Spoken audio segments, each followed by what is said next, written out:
एक गांव में रामू नाम का एक किसान रहता था। उसका भाई श्यामू हर छोटी छोटी चीजों से डर जाता था। एक बार रामू अपने भाई श्यामू के साथ खेत पर जा रहा होता है। रास्ते में एक बगीचा पड़ा। दोनों थोड़ी देर के लिए उस बगीचे में रुक जाते हैं आराम करने के लिए। अचानक श्यामू को बगीचे में कुछ आवाजें सुनाई देती हैं।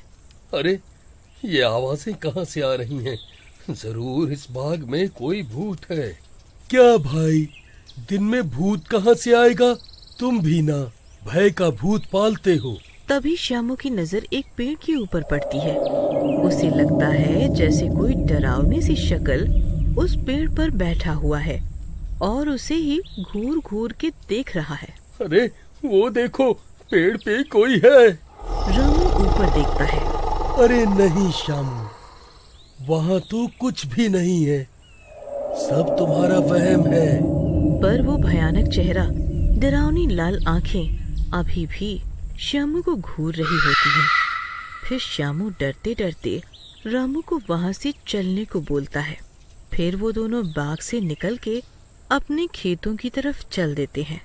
रामू पक्षियों को भगाने के लिए एक मटके पे आंखें और मुंह बना के लकड़ी का एक पुतला बनाता है और उसे खेत के बीचों बीच खड़ा कर देता है। फिर शाम होने पर, श्यामू, मैं यहीं खेत की निगरानी करता हूँ, तुम घर जाओ और खाना ले आओ। ठीक है भाई। रामू के कहने पर श्यामू चल तो देता है घर की ओर, पर वो बहुत सहमा हुआ होता है। तभी रात हो जाती है। अचानक डरावनी आवाजें आने लगती है। रामू को एकाएक एहसास होता है कि कोई उसके पीछे पीछे आ रहा है। किसी के जूते के चलने की आवाज आती है। पट पट पट पट पट। जूतों की आहट सुन के श्यामू रुक जाता है और हिम्मत करके पीछे पलटता है। पलटते ही उसकी नजर फटी की फटी रह जाती है। उसके सामने बड़ी बड़ी दो लाल डरावनी आंखें दिखती हैं। कौन है? कौन है वहाँ? फिर श्यामू अपनी टॉर्च की रोशनी उन आंखों पर डाल के देखने की कोशिश करता है, पर ये क्या, सिर्फ आंखें और बूट्स। श्यामू को तो मानो सदमा लग गया हो। श्यामू तेज तेज भागने लगता है। अरे कोई बचाओ, ये क्या आफत है? कोई बचाओ मुझे इन डरावनी आंखों से, बचाओ बचाओ। श्यामू आगे आगे भागता है और वो आंखें और बूट्स श्यामू का पीछा करते हुए भागते हैं। चिल्लाता हुआ श्यामू भागते भागते अपने घर में घुस जाता है और अंदर से गेट बंद कर लेता है। श्यामू लंबी लंबी सांसें लेता है। बाल बाल बच गए आज, वरना वो आंखें तो जैसे मेरे ही पीछे पड़ गई थी। फिर श्यामू खिड़की से बाहर झांक के देखता है, कोई नजर नहीं आता उसे। फिर श्यामू खाना खाने लगता है और रामू के लिए भी खाना बांधता है और फिर खेतों की तरफ निकलने लगता है। वहीं दूसरी तरफ, अरे ये श्यामू कहाँ रह गया? अभी तक खाना लेके नहीं आया।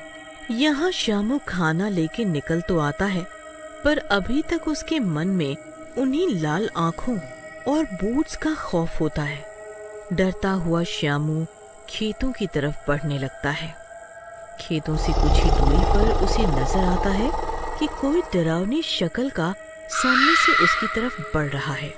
उसके बिखरे बिखरे काले बाल, बड़ा सा मुंह और बड़े बड़े नुकीले दांत होते हैं। कभी वो डरावनी शक्ल बड़ी होती है तो कभी छोटी। ये नजारा देख के श्यामू की हवा टाइट हो जाती है। श्यामू उल्टे पैर भागने लगता है। बचाओ बचाओ बचाओ, कोई बचाओ मुझे, ये डरावना मुंह मुझे खा जाएगा। अरे ये तो श्यामू की आवाज है, इसे क्या हो गया? फिर रामू भागता भागता श्यामू की आगे की तरफ जाता है। श्यामू भाग के रामू से लिपट जाता है। भाई बचा लो मुझे, वो बड़ी बड़ी आंखों वाला नुकीले दांतों वाला भूत मुझे खा जाएगा। रामू आसपास देखता है पर उसे कोई नजर नहीं आता। अरे श्यामू भाई, आंखें खोलो, देखो कोई नहीं है। नहीं भाई, वो सिर्फ मुझे ही मारना चाहता है, इसलिए सिर्फ मुझे ही दिखता है। फिर रामू श्यामू को लेकर घर आ जाता है। फिर अगली सुबह श्यामू उठो भाई, खेतों पर जाना है। श्यामू उठता है। फिर दोनों भाई खा पी के खेतों पर निकलते हैं। खेतों पे फसलों में पानी डालने के लिए श्यामू कुएं की तरफ जाता है। श्यामू कुएं से पानी निकालने के लिए कुएं के अंदर झांकता है। चलो एक बाल्टी पानी निकाल लेता हूँ, अभी बाकी मजदूर आ जाएंगे तब निकालेंगे। बाल्टी खींचते हुए श्यामू की नजर कुएं की गहराई में जाती है। वहाँ उसे दिखता है एक डरावना हंसता हुआ भूतिया चेहरा जो उसे कुएं के अंदर बुला रहा होता है। कौन है अंदर? श्यामू झुक के अंदर देखने की कोशिश करता है। तभी एकदम से वो भूतिया चेहरा पानी में से श्यामू के बिल्कुल पास आके रुक जाता है। श्यामू उसे देख के हक्का बक्का रह जाता है और बाल्टी वहीं छोड़ के भाग खड़ा होता है। शाम को जब रामू घर आता है तो उसे पता चलता है कि श्यामू को तेज बुखार है और श्यामू नींद में उसी भूत की बात कर रहा है। फिर रामू अपने प्रिय दोस्त काकू के घर जाता है। काकू गेट खोलो, बहुत जरूरी बात करनी है तुमसे। काकू गेट खोल के रामू को अंदर बुलाता है। कहो भाई, कैसे आना हुआ? रामू अपने प्रिय दोस्त काकू को श्यामू के भय के बारे में बताता है। हमें कुछ तो करना पड़ेगा श्यामू के भय के भूत को भगाने के लिए, वरना श्यामू की तबीयत दिन प्रतिदिन खराब होती जाएगी। फिर काकू रामू के कान में कुछ बोलता है।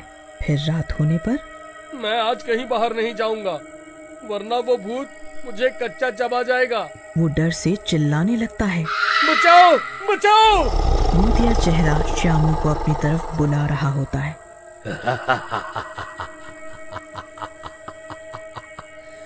आओ मेरे पास आओ। श्यामू के रेंगटे खड़े हो जाते हैं। वो रामू को बुलाने लगता है। रामू भाई कहाँ हो? बचाओ मुझे, उस भूत से बचाओ, वो मुझे बुला रहा है, मुझे खा जाएगा आज वो भूत, बचाओ रे। श्यामू कहाँ?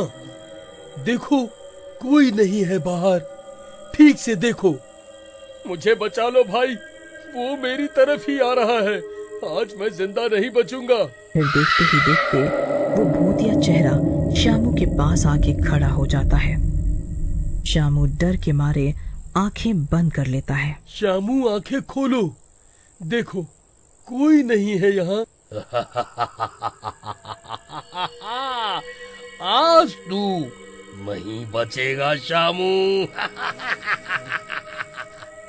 रामू भाई, ये भूत सिर्फ मुझे ही दिखता है, ये सिर्फ मुझे ही खाएगा, आज मैं जिंदा नहीं बचूंगा। तभी वो भूतिया चेहरा श्यामू का हाथ पकड़ता है। छोड़ दो मुझे, मैं मरना नहीं चाहता अभी, मुझे छोड़ दो। तभी उस भूतिया चेहरे के पीछे से काकू निकल आता है।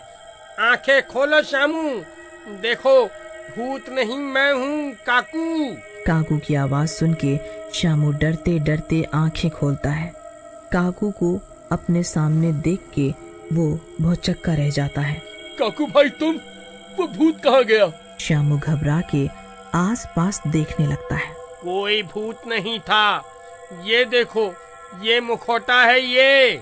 श्यामू ये तुम्हारा भय का भूत है, वो हर जगह तुम्हें अपने पास बुलाता है, सिर्फ तुम्हें ही दिखाई देता है क्योंकि तुमने अपने मन में भूत का डर बिठा लिया है। श्यामू को समझ आ जाता है कि भूत हमारे मन में छुपा एक भय है। मैं निश्चय करता हूँ कि आज के बाद मैं कभी नहीं डरूंगा और अपने भय के भूत को खुद पे कभी हावी नहीं होने दूंगा। उस रात सिर्फ डरावनी रात ही नहीं बल्कि श्यामू के भय का भूत भी हमेशा के लिए ढल जाता है।